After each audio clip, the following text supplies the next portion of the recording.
Tuan-tuan sidang jemaah, muslimin muslimat yang dirahmati Allah, alhamdulillah kita merafakkan setinggi-tinggi kesyukuran kehadrat Allah Subhanahu wa ta'ala dengan limpah kurnia izin inayahnya.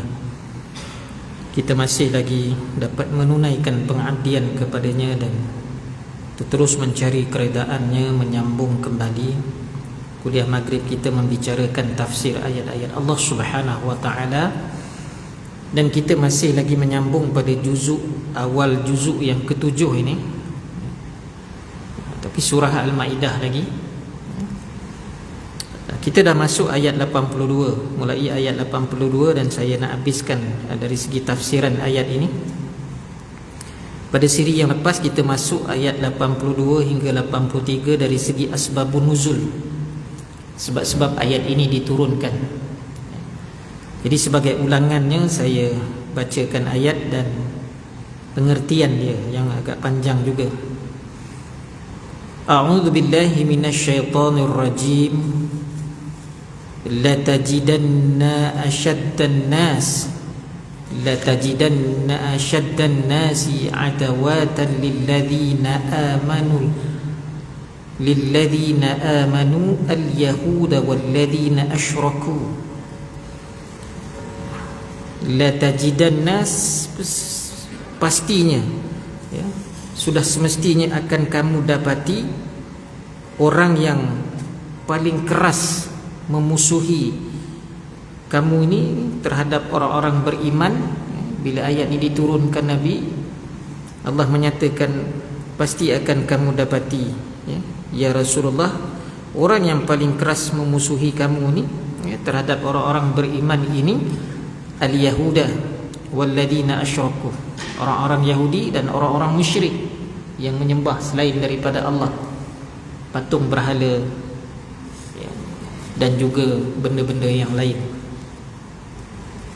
Wala tajidanna aqrabahum mawaddatan lilladzina amanu, dan pasti akan kamu dapati pula orang yang paling dekat hubungan dari segi persahabatan, akrab, mawaddah, hubungan baik.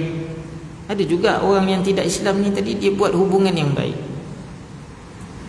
dengan orang-orang yang beriman ini.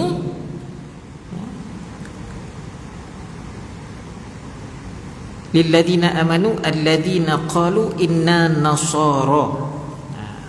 Maka orang yang berkata demikian, sesungguhnya kami adalah orang Nasrani. Orang Nasrani ni tidak keras memusuhi orang-orang beriman. Lebih ramai mereka itu beriman berbanding dengan Yahudi. Sedikit saja yang beriman, tetapi terlalu keras pula menentang. Dzalika bi anna minhum qissisina wa ruhbana wa annahum la yastakbirun. Di akhir ayat 80 itu, yang demikian itu kerana di antara mereka terdapat pendeta-pendeta dan rahib-rahib, orang alim mereka, juga kerana mereka tidak menyombongkan diri. Jadi orang Nasrani ni kurang sifat menyombong diri ini berbanding dengan Yahudi terlalu sombong kepada orang beriman, kepada Nabi khususnya. Wa idza sami'u ma unzila ila rasuli, dan apabila mereka mendengarkan apa yang diturunkan kepada Rasul Nabi Muhammad ini, yakni Al-Quran, kamu lihat mata mereka mencucurkan airnya, bercucuran air mata, disebabkan Rasul tara a'yunahum tafidu minad dam'i mimma arafu minal haqq. Kerana apa? Disebabkan kebenaran yang telah mereka ketahui daripada apa? Kitab mereka sendiri, kitab Injil. Dan bila sampai kepada mereka kitab Taurat yang diturunkan Nabi Musa yang asal itu pun mereka mengimaninya. Mereka kata itu kalam Allah. Itu sebahagian besar daripada orang-orang Nasara yang beriman. bercucuran air mata sehinggalah mereka berkata, yaquluna rabbana amanna faktubna ma'asyahidin. Lalu mereka berkata, wahai Tuhan, kami telah beriman, maka catatlah kami bersama dengan orang-orang yang menjadi saksi. Menjadi saksi itu siapa? Atas kebenaran Al-Quran dan juga kebenaran Nabi Muhammad.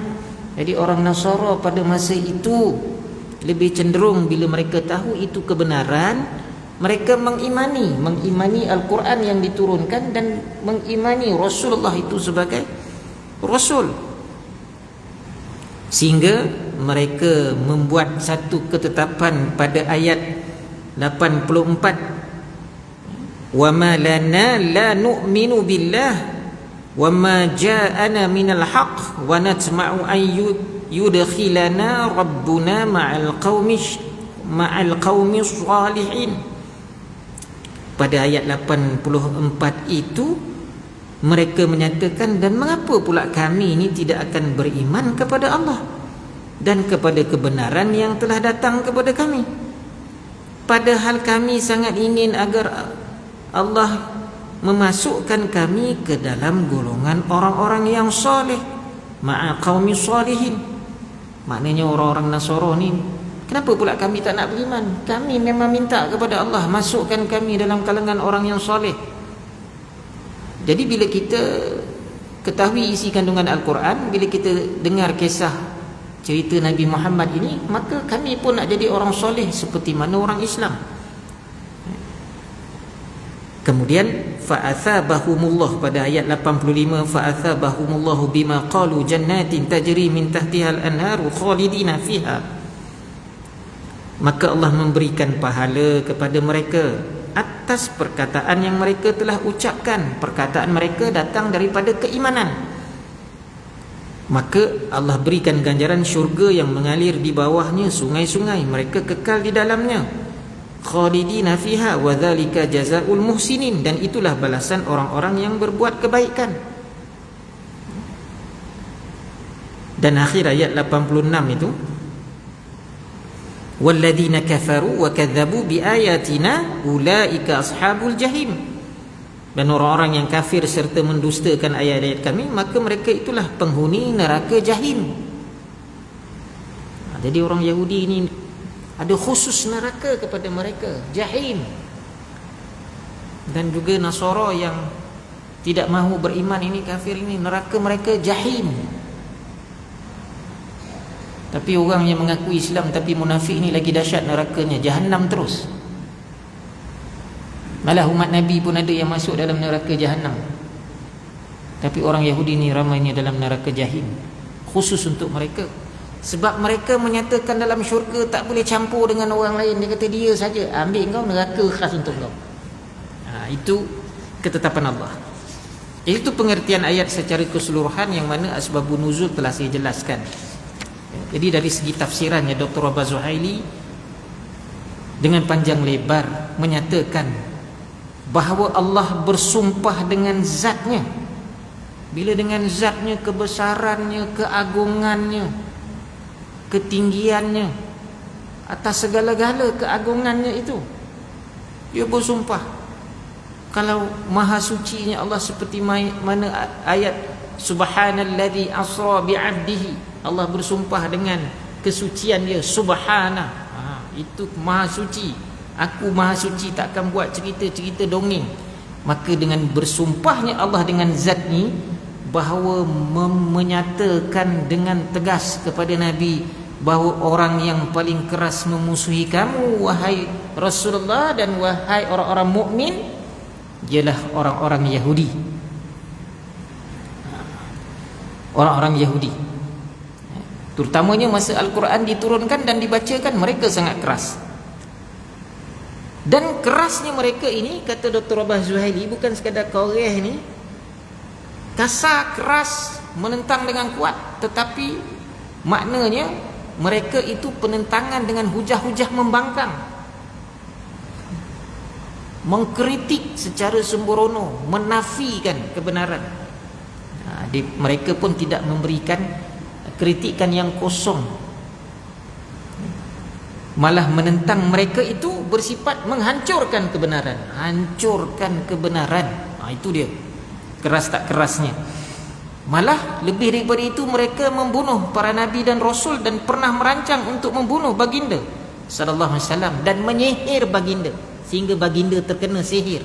Baginda pernah terkena sihir orang Yahudi, onar daripada orang Yahudi, di mana mereka dapat mencuri helaian rambut Nabi dengan menyuruh 3 orang anak perempuan yang kecil-kecil itu mencari rambut Nabi, berbuat baik kononnya, ya, berbakti kepada Nabi. Tapi disuruh budak tu cari dapet rambut Nabi, lalu dipintalkan rambut Nabi itu dan dimentera sihirkan. Nabi poning kepala. Tujuannya nak bunuh Nabi dengan sihir. Masa orang Yahudi andal sihir, sebab keturunan datuk nenek moyang mereka pada masa itu terkenal dengan ilmu sihir. Nabi Musa alaihissalam diberikan ganjaran mukjizatnya itu berlawan dengan ahli sihir. Masyhur kisah bagaimana ahli-ahli sihir ni nak berlawan sihir kononnya, apabila tali-tali yang mereka kerat, mereka potong, mereka campakkan, bertukar menjadi ular. Itu hebat tak hebatnya sihir orang Yahudi. Bertukar jadi ular yang kecil-kecil, melengkar dia dalam istana Firaun. Lalu Allah berfirman kepada Musa, campakkan tongkat kau tu. Lalu bila dicampakkan tongkat tu jadi ular yang lebih besar, dia makan pula semua ular tu. Maka Firaun dan pengikutnya kata, sihir, Musa ni ahli sihir, kata kan. Sebenarnya bukan ahli sihir, itu mukjizat. Jadi orang Yahudi pada masa itu menguasai ilmu sihir. Maka Nabi pernah kena. Jadi yang kedua, siapa pula menentang dan memusuhi Nabi ini? Orang musyrik. Musyrik ini terdiri daripada musyrik Mekah dulu yang menyembah berhala. Lepas tu musyrik di Madinah pun ada. Selepas itu munafik yang ramainya yang ada pada masa itu ialah di Madinah. Mekah ni dia tak ada munafik. Mekah ni beriman kafir itu saja. Tapi Madinah ni ada pula munafik. Dan hari ni masih lagi ada kategori orang beriman ada, orang yang kufur ada, orang tak beriman pun ada, yang kafir pun ada, yang munafik pun ramai juga pada hari ini. Kesan daripada dulu. Maka bila diteliti tentang permusuhan Yahudi ini, yang mana mereka ini adalah Yahudi yang menetap di Madinah, yang memusuhi sangat dengan Nabi ini, yang menetap di Madinah. Mereka lebih awal ada di Madinah, dan mereka menjadi golongan penentang Islam walaupun mereka bergaul dalam kalangan penduduk Madinah. 3 tahun awal saja mereka itu banyak menunjukkan ketaatan, ya? Dan secara diam-diam mereka merancang tipu muslihat yang sangat berbahaya, mencari jalan nak menjatuhkan Nabi itu. Kerajaan yang dipimpin oleh Nabi itu nak dijatuhkan, ya? Membuat perancangan jahat, menyebarkan fitnah, mengadu domba, melaga-lagakan antara kabilah-kabilah Arab. Jadi ini musuh standard. Ini adalah format standard, kaedah yang standard orang-orang Yahudi ini mengadu domba. Dan kita lihat pada hari ini memang masih berlaku apabila orang Islam sesama Islam ini mereka bermusuhan kerana adu domba daripada musuh, sehingga orang Islam sama kita ni tak faham bahawa ini onar musuh.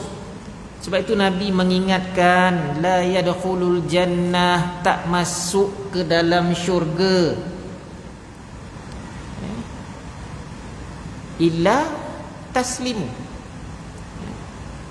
tak masuk syurga selain daripada kamu ini, melainkan kamu ini Islam. Jadi syarat nak masuk syurga Islam. Bila tak Islam tak boleh masuk syurga. Walaupun Benjamin Netanyahu dia kata dia masuk syurga, Biden kata dia masuk syurga, kan? Tak kiralah siapa pun, mereka pemimpin dunia merasakan yakin dia masuk syurga.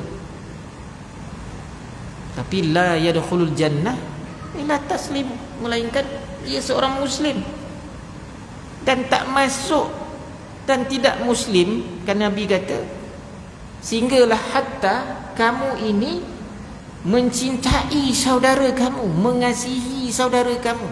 Ukhuwah dalam hubungan sesama Muslim ini ialah sifat kasih mengasihi. Sehingga Nabi melarang kamu benci membenci. Janganlah kamu benci membenci, kerana bila kamu benci sesama kamu, kamu itu seperti mencukur. Sahabat pun heran, macam mana pula benci membenci ni seperti bercukur ataupun seperti mencukurlah. Sebab itu perbuatan yang dia buat itu dengan sengaja, ya? Mencukur. Dan Nabi kata, aku tidak mengatakan mencukur itu bila kamu benci membenci seperti mencukur rambut. Cukur rambut ni habis paling last kali rambut tak ada, kepala botak masih lagi nampak handsome kan. Zaman Kojek Teli Sabalas kan, dia tu terkenal dengan Kojek dia botak dia. Orang kata handsome Kojek tu. Kojek tu dia punya nama dalam drama rasa saya, tapi nama dia Teli Sabalas. Kan dia handsome dengan botaknya tu. Jadi tak ada heranlah kalau sekadar mencukur rambut itu. Tapi Nabi kata maksud mencukur itu ialah kamu bila benci membenci sesama Muslim, kamu adalah seperti mencukur agama. Cukur agama sampai hilang kulit agama yang cantik, kulit Islam yang cantik itu dicukur sampai tarah licin, tak ada kulit. Islam tak berkulit dah nampak kulit yang isi itu, dicukur lagi sampai nipis. Islam dah kurang isi, sampai dicukur lagi nampak tulang. Kalau boleh tulang-tulang lagi dicukur, maka agama sudah menipis. Bila kita benci membenci. Sekarang kita tengok macam mana umat Islam di seluruh dunia ni benci membenci, bergaduh sesama sendiri. Yang paling dahsyat kita tengok hari ini Palestin. Siapa yang tolong Palestin? Sudah keluar video dah, kami makan rumput. Ayuhal Arab, wahai orang-orang Arab, kami makan rumput. Sampaikan dia beritahu mana dia umat Muhammad ini, kami makan rumput. Siapa yang tolong? Mana negara Arab yang tak kaya?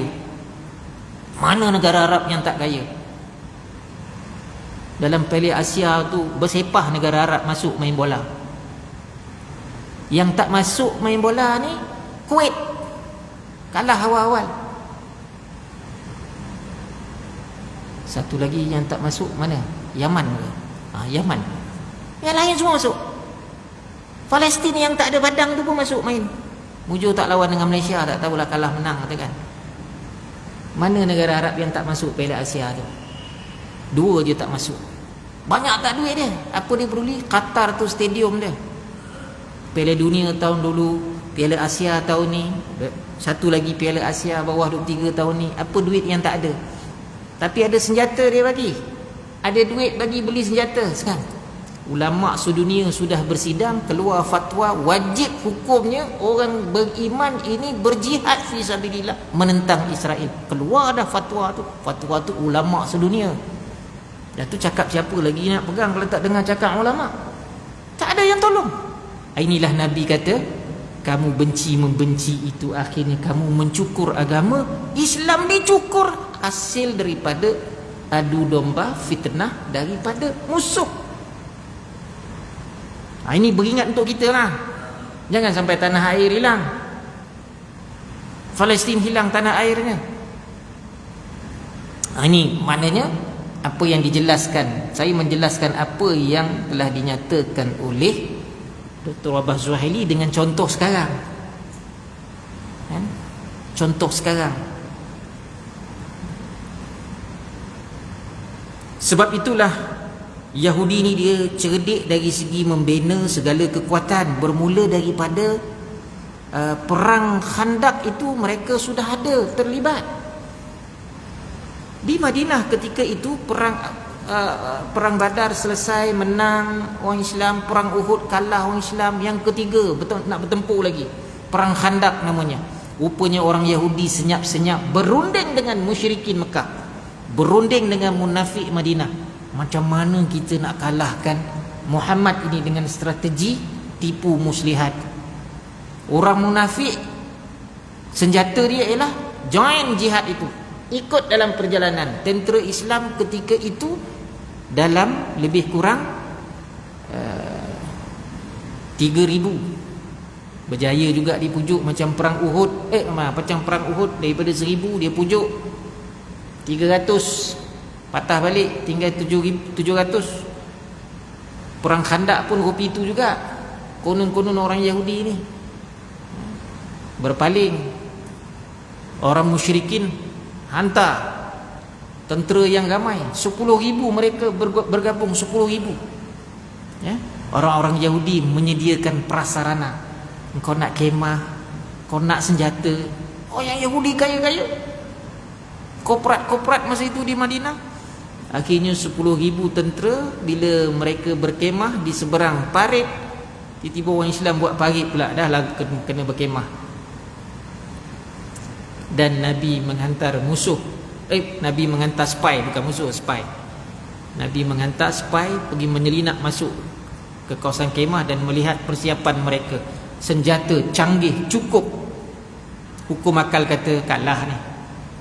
Lalu Nabi bermunajat, minta pertolongan. Akhirnya Allah datangkan ribut, kemah habis, semua tercabut. Ketika itu tentera Islam menang dengan pertolongan Allah, tak payah bertempur. Itu mula-mula Yahudi dia secara muslihat join untuk memerangi Nabi. Dan akhirnya bila dia nak bunuh Nabi, Nabi halau keluar, ya. Dan akhirnya mereka menyiapkan tentera di Khaybar.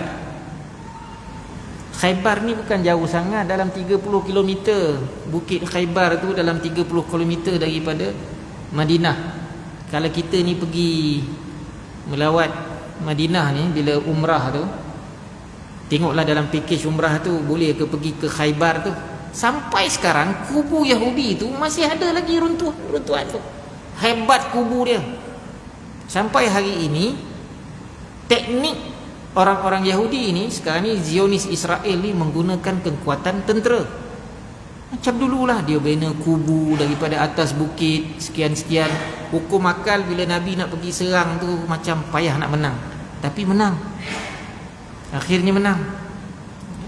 Jadi begitulah, ya. Sebab itulah dalam peristiwa ini, dalam surah Al-Ahzab disebut tentang kejahatan mereka ni. Dan akhirnya bila Nabi dah halau mereka memusuhi secara mutlak. Sebab itu Khaybar ini terbahagi pada 2 wilayah, ya. Dan wilayah yang pertama ni ada 5 kubu besar, bertingkat-tingkat lah. Ni 9 khabar bertingkat-tingkat, ya. Disebut benteng Naim, benteng Ash-Sha'b bin Mu'az, Qala'tu Az-Zubair, benteng Ubay, benteng An-Nizar. Nama sadap-sadap, bunyi Arab, tapi benteng yang dibina oleh orang Yahudi, ya. Bahagian yang kedua tu dia bina benteng namanya benteng Qamush, ya. Benteng Wathih dan juga benteng As-Sulam, maknanya kubu, ada nama tu. Akhirnya kubu dia tu semua ada 8. Dan sampai sekarang ni ada runtuhan dia sebagai tanda sejarah, ya. Jadi orang Yahudi masih boleh berbangga, tu datuk nenek moyang aku kat Madinah dulu buat. Jadi inilah sifat buruk yang dinyatakan, ya, oleh Dr. Abbas Zuhaidi dalam mentafsirkan ayat 82 hingga 86 ini.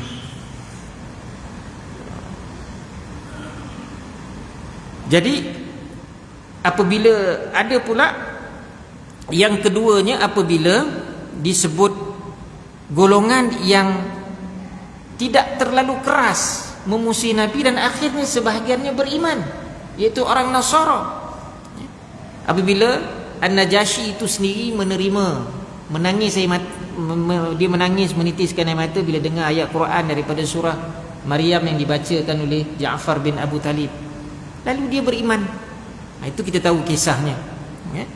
Bagaimana mereka ini akhirnya menerima Nabi. Dan kita bila kaji Nabi Isa alaihissalam ni akan turun, ya.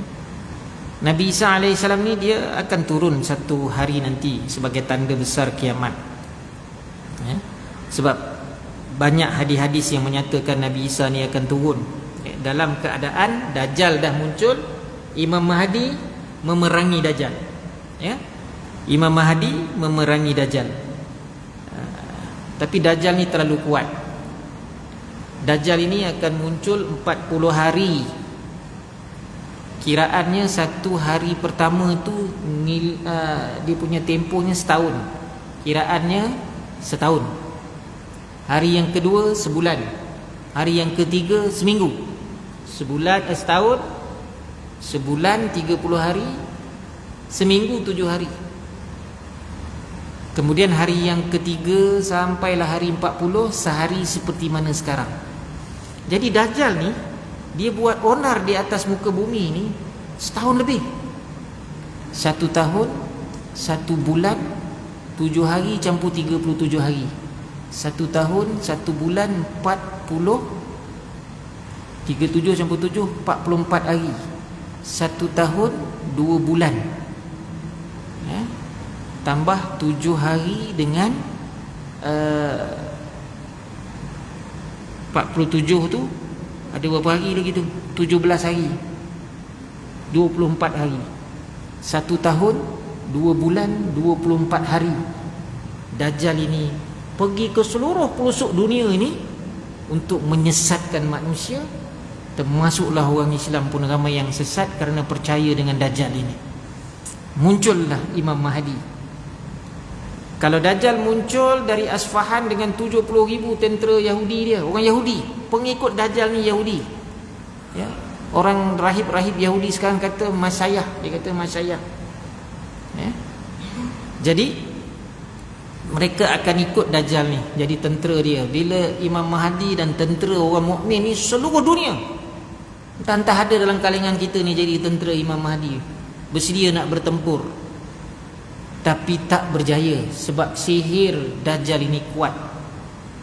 Sehinggalah Imam Mahdi berundur sampai ke Syria dan di Damsyik. Ada sebuah masjid yang ada menaranya putih, dikatakan Masjid Umawi di Damsyik. Imam Mahdi nak semayang subuh, seketika sedang qamat subuh, Allahu Akbar, Allahu Akbar. Ketika itu masjid tu penuh dengan tentera Imam Mahdi sampai luar masjid. Maka orang yang terakhir tu dengar bunyi macam helikopter, duduk. Rupanya malaikat turun di sayapnya. Nabi Isa macam paracut memegang sayap malaikat yang bawa dia turun. Duduk turun. Dikabarkan Nabi Isa pakai baju besi, ya. Turun dengan rambut yang agak panjang lurus macam basah tapi tak ada air. Turun daripada menara putih tu. Maka yang last dalam saf tu kata, "Siapa engkau?" Lalu tentera Imam Mahdi ni kata, "Ini adalah jin, mereka nak lari," katakan. Dia kata, "Aku Isa Ibnu Maryam," dia kata. Barulah beritahu. Jadi yang depan tu dah qamat, riuh yang belakang ni, apa hal ni orang nak sembahyang riuh. Bawa Nabi Isa ke depan. Nabi Isa memperkenalkan, ya. Dia tak memperkenalkan dirinya, "Ini Rasulullah." Rasul terakhir ialah Nabi Muhammad. Dia tak umum dia itu Rasulullah, tapi dia umum diri dia ketika itu adalah Al-Hakim. Dia sebagai hakim dan membawa kebenaran syariat Nabi Muhammad sallallahu alaihi wasallam. Ya, jadi maknanya bila begitu keadaannya, Nabi Isa alaihissalam ini dijemput oleh Imam Mahdi untuk jadi imam. Nabi Isa tolak. "Kamu ialah imam kepada makmum ini." Jadi dia jadi makmum kat belakang, makmum kepada Imam Mahdi.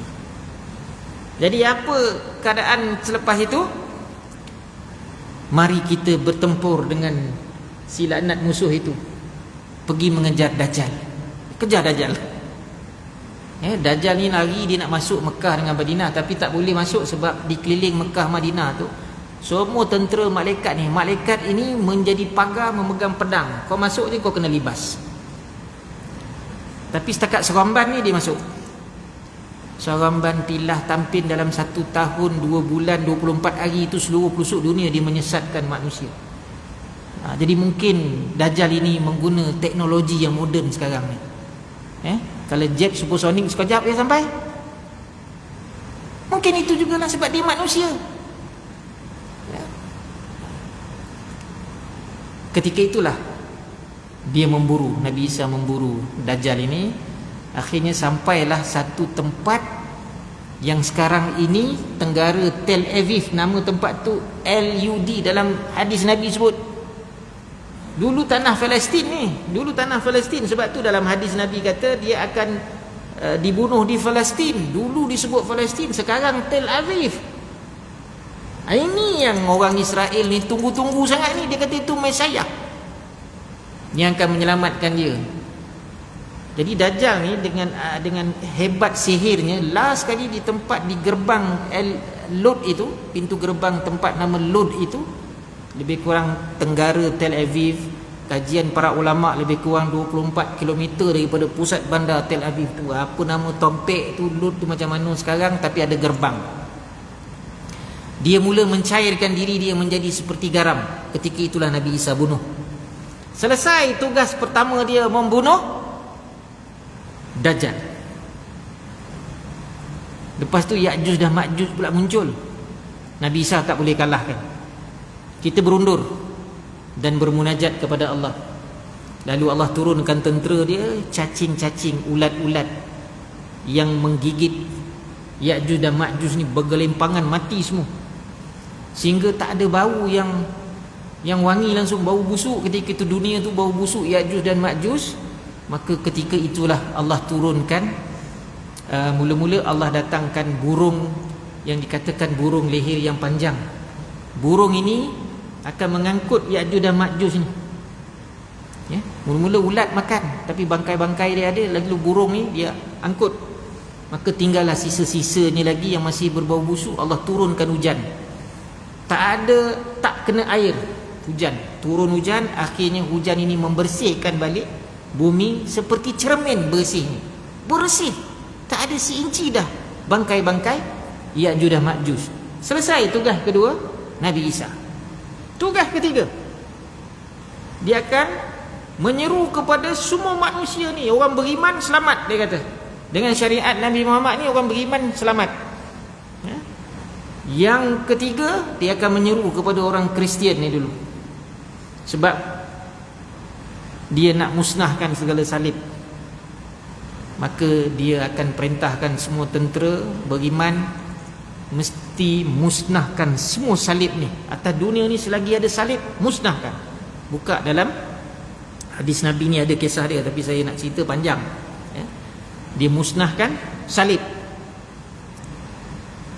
Selesai dah tugas dia tu. Yang keempat, musnahkan semua salib. Kemudian tugas dia lagi ialah membunuh babi-babi semua. Dia tahu orang yang tidak beriman ni makanan utama daging yang sedap babi. Tanyalah yang pernah makan babi ni, dia akan kata babi paling sedap. Takkan dia khabar kambing paling sedap, lembu paling sedap, unta paling sedap. Bagi orang yang dah makan babi ni, dia kata babi paling sedap. Kita mana nak tahu, kita tak makan. Tapi Nabi Isa perintahkan sembelih, membunuh semua. Bukan sembelih untuk makan, sembelih, bunuh semua babi. Sehingga tidak ada seekor babi pun lagi dah atas dunia ni. Sebab binatang itu diharamkan dalam Taurat, dalam Injil, dalam Quran. Ini wahyu Allah kata binatang tu haram. Maka peringkat Nabi Isa ni bunuh semua sampai tak ada binatang haram ni. Selesai. Ada lagi tugas dia. Dia beri tawaran, nak mati ke nak Islam? Maka ketika itu yang beragama Kristian ini berbondong-bondong memilih Islam. Itu yang kata di awal tafsir ini, Dr. Obah Zuhali kata yang memusuhi Nabi ni kerasnya orang Yahudi, tapi orang Nasara ni dia tak berapa keras kerana ada keyakinan terhadap Rasulullah ini. Maka mereka ada yang beriman. Tetapi di akhir sekali nak selamatkan mereka ini, Nabi Isa bagi pilihan. Yang tak pilih Islam Nabi Isa kata bunuh. Jangan kata Nabi Isa kejam, sebab ini akhir zaman. Dia nak menjadi hakim. Lepas itu tugas dia apa seterusnya? Membatalkan semua jizyah.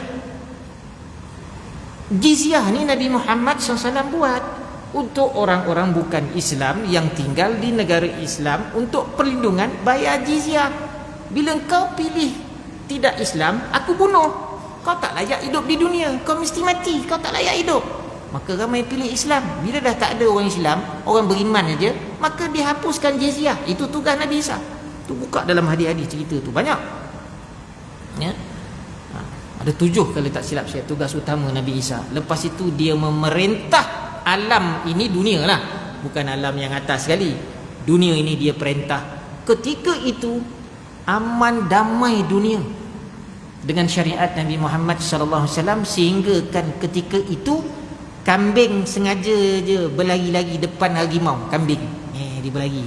Biasa kambing nampak harimau dia cabut lari, macam mana pun dia kena cakau. Tapi kali ni kambing dia berjoget depan harimau. Harimau tengok, dah lah kau jangan berjoget depan aku tak terliu nak makan kau, katakan. Habis dia makan apa? Ketika itu amannya begitu. Sehinggalah ada 2 pendapat khilaf tentang tempoh masa Nabi Isa ini dia menjadi hakim di dunia ini.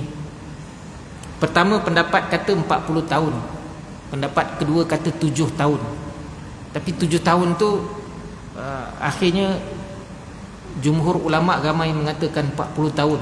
Kok kita merasa hidup zaman Nabi Isa tak dapat 40 tahun, dapat 7 tahun, dapat setahun pun jadilah nak merasa aman tu. Tapi bila kita tak tahu kan, mintalah umur tu panjang sikit, katakan. Kan? Tapi merasa jadilah, sebab tanda sekarang tu macam ada, sebab Yahudi Israel ini sudah mengumumkan, ulama sedunia sudah pun memfatwakan orang Islam wajib berjihad. Tak ada negara pun yang sanggup bangun. Setakat ni Yaman aja yang mula menembak kapal Amerika ke, kapal Britain ke, kapal terbang Amerika ke, jet ke. Setakat ni Yaman aja, peluru dia je yang pergi. Peluru Arab Saudi ke, Qatar ke, yang lain-lain ni, Bahrain ke, semua tak berapa nak keluar senjata. Ulama dunia sudah pun berfatwa kan. Maka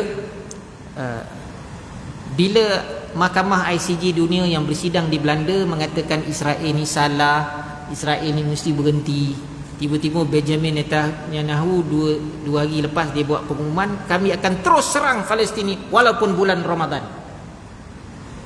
Apa tandanya tu? Tanda satu hari nanti negara Israel ini akan lenyap. Dia sombong, dia akan serang, dia kata. Tapi dia tak menang-menang lagi. Dah bunyi ni azan tahu. Masih nak habiskan ke nak azan? Saya bagi je laluan azan, tak ada masalah. Tapi kalau tahu sikit je ni, masih nak habiskan ya. Ini keadaan semasa yang dikaitkan dengan ayat ini.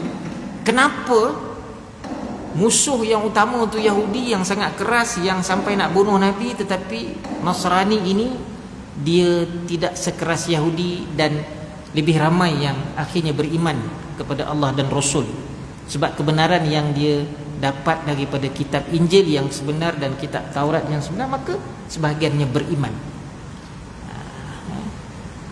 Jadi akhirnya mereka itu tersesat sebab onar Yahudi.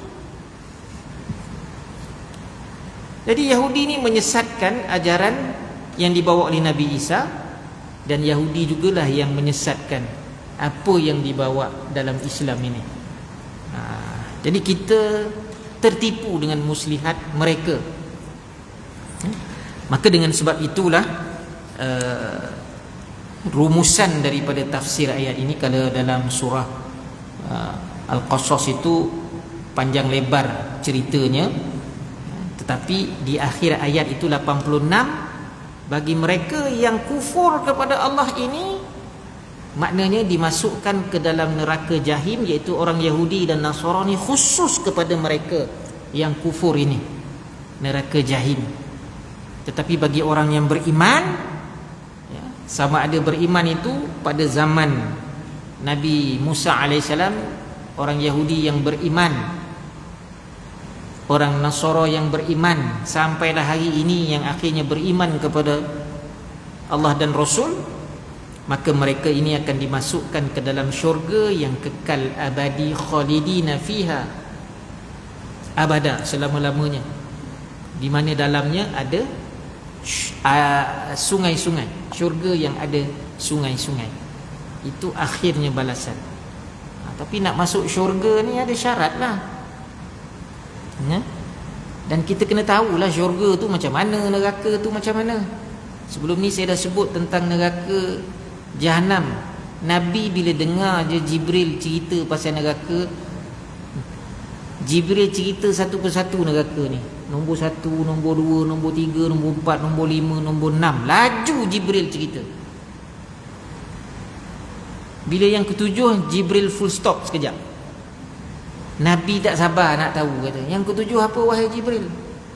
Jibril pandang muka Nabi. Yang ketujuh apa? Ceritalah cepat yang ketujuh.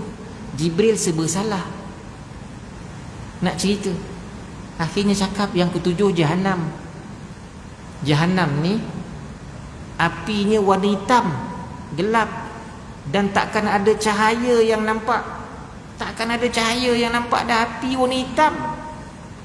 Bila gelap ni, bila ada api warna merah biru, jadi terang lah nampak. Dulu-dulu kita suluh jalan tu dengan bakar apa panggil tu, dah lupa dah. Tapi di warna hitam, gelap gelitap, tak nampak apa. Dan apinya terlalu panas, 7 kali bersalin kulit. Selama, maknanya 7 hari bersalin, sama ada 1 hari ke 7 hari ke bersalin kulit, tapi 7 kali bersalin kulit. Dalam tempoh sehari bersalin kulit 7 kali. Maknanya hancurnya, dia bukan kita mati, tapi kita terseksa, terbakar dalam keadaan hidup, dihidupkan oleh Allah tapi terbakar. Lepas tu elok, lepas tu terbakar lagi, elok, terbakar lagi, begitulah. Lalu Jibril pun kata, bila Nabi tanya, umat aku ada tak? Yang itu lambat Jibril cerita tu. Dia kata, umatmu ada dalam neraka Jahanam ni ya Rasulullah. Pingsan Nabi. Sebab dia menyangka umatnya semua masuk syurga. Ada yang masuk neraka Jahanam. Kumpulan yang pertama neraka Jahanam ni munafik lah. Bila berbicara dia berbohong, bila berjanji dia khianat. Ini moga-moga kita tidak tergolong dalam golongan orang yang munafik. Jadi 2 saja, yang beriman syurga, yang kufur neraka.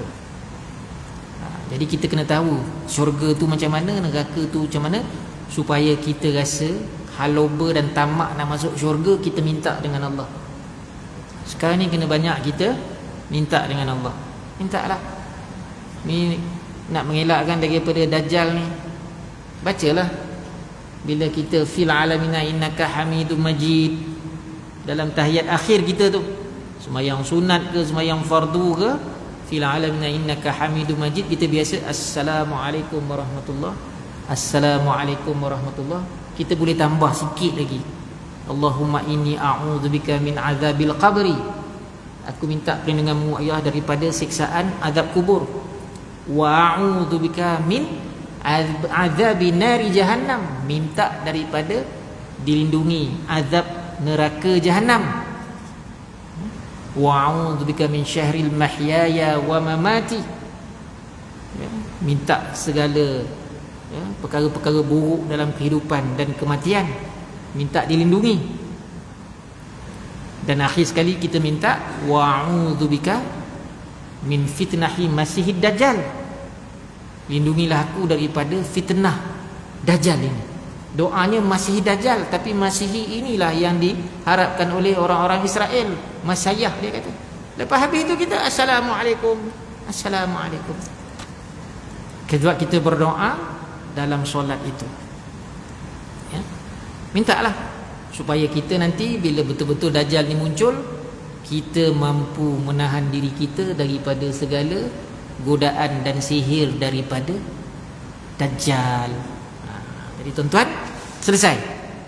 ya, tafsir ayat 82 sehingga 86 yang membicarakan tentang golongan yang amat memusuhi Nabi. Ini rentetan daripada juzuk 6 dulu, ya, sampai juzuk yang ke-7 cerita lagi.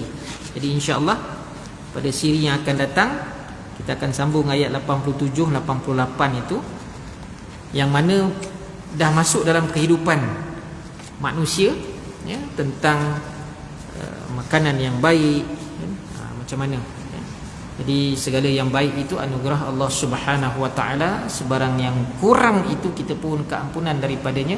Kita tutup dengan doa tasbih kafarah bacaan daripada suratul Asr.